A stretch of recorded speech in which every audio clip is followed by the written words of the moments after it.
Tycker du att assistansen är för dyr? Nej, jag tycker egentligen inte det. Den är dyr. Alltså 30 miljarder är jättemycket pengar och det är nästan mellan 1,5 och 2 miljoner per assistansberättigad. Så att visst är det en omfattande insats. Men när man tittar på dels vilken betydelse det har haft för de personer som har assistans och deras anhöriga. Många föräldrar till exempel som har barn med funktionsnedsättning kan förvärvsarbeta idag, vilket de inte kunde göra tidigare. De kan leva ett mer normalt familjeliv. Sjukskrivningarna har gått tillbaka. Bidragsberoendet har minskat och så. Så att det har betytt väldigt mycket positivt. Och i plusvågskålen så att säga, där måste man också lägga att det här har skapat jobb för över 80 000, kanske 100 000, kanske ännu fler personliga assistenter. Ja. Och utan de jobben så skulle vi ju sannolikt ha haft en högre arbetslöshet i samhället. Så att det är också en viktig faktor. Och sen måste man också titta på vilka alternativen är. Och då är det ju i huvudsak att gå tillbaka till det vi hade tidigare, det vill säga social hemtjänst eller institutioner, eller att lägga större bördor på anhöriga. Och det blir, anhöriga kan man säga att det blir billigare, men det blir ju å andra sidan en omfördelning i samhället som vi inte önskar oss. Institutioner och social hemtjänst kan i genomsnitt kanske bli något billigare, men inte särskilt mycket billigare.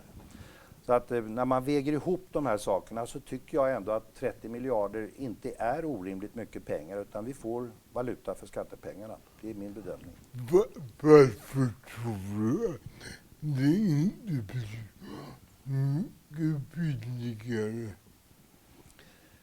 Varför jag tror att det inte blir billigare med andra alternativ? Ja. Alltså det beror ju på, om man tittar på institutionsboende så finns det säkert några för vilka det skulle bli billigare, men till exempel har JAG-föreningen visat att i många fall blir det faktiskt dyrare med institutionsboende. Men säg att det i genomsnitt blir något billigare, att det blir något billigare att ge social hemtjänst istället för personlig assistans. Men det blir ju på bekostnad av kvaliteten för de personer som får de här insatserna också. Så att det här är ju inte en kostnadsbesparing som man kan göra och behålla kvaliteten, utan då får man säga att vi nöjer oss med en lägre kvalitet. Ja. Och sen får man aldrig glömma heller att bruttobesparingen som man gör när man skär ner på assistans är mindre än nettobesparingen. Väldigt mycket av de här pengarna som man satsar på assistans är ju löner och det kommer tillbaka i form av skatter.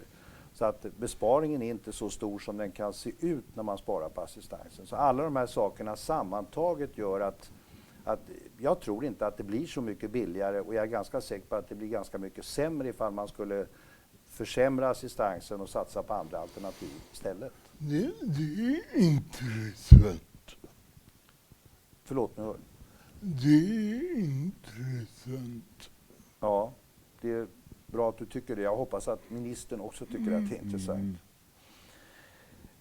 Tittar man tillbaka på utvecklingen så kan man säga att assistansen nästan alltid har betraktats som för dyr oavsett vad det har kostat. Vad tyder det på?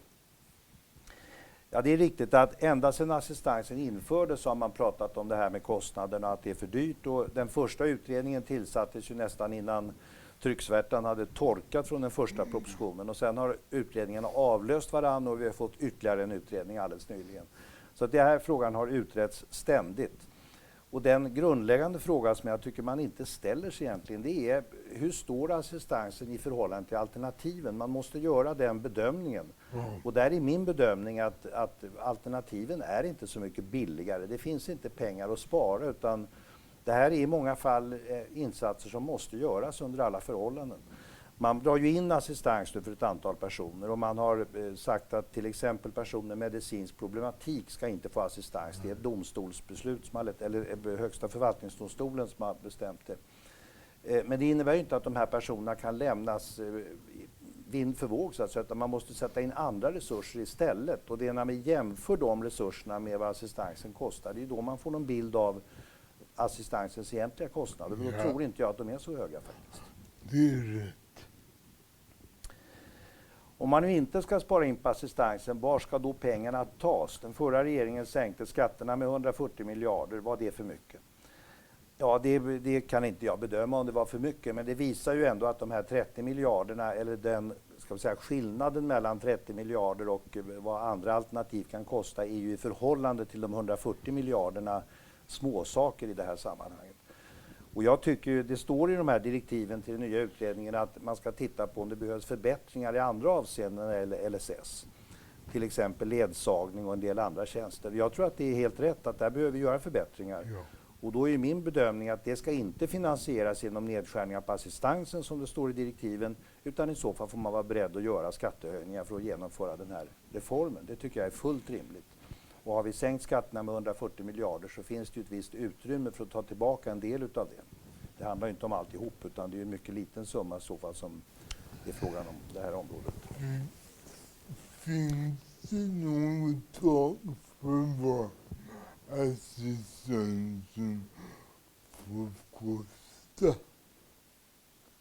Man kan inte säga att alla samhällen i världen har råd att införa assistans nu, därför att det kan vi bara göra i ett samhälle som är ekonomiskt välbeställt. Men Sverige är ju ett sådant samhälle. Vi är ett rikt samhälle, ett av världens rikaste. Så här menar jag att vi har råd med assistans. Och så länge man har, det är ju ändå en begränsning det här med assistans. Det är ju inte så att man ska ge människor hjälp att kunna åka jorden runt eller flyga till månen eller något, utan det handlar om att kunna leva ett vardagsliv, ett liv som andra i samma ålder kan leva. Och då menar jag att vi har råd att se till att vi ger den standarden.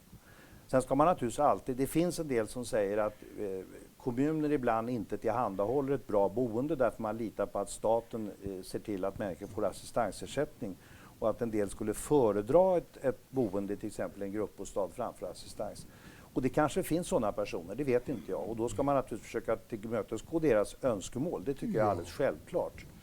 Men de flesta tror jag tycker att assistansen är den bästa formen av stöd de kan få. Så att jag skulle i själva verket vilja ge fler möjligheter att få assistans.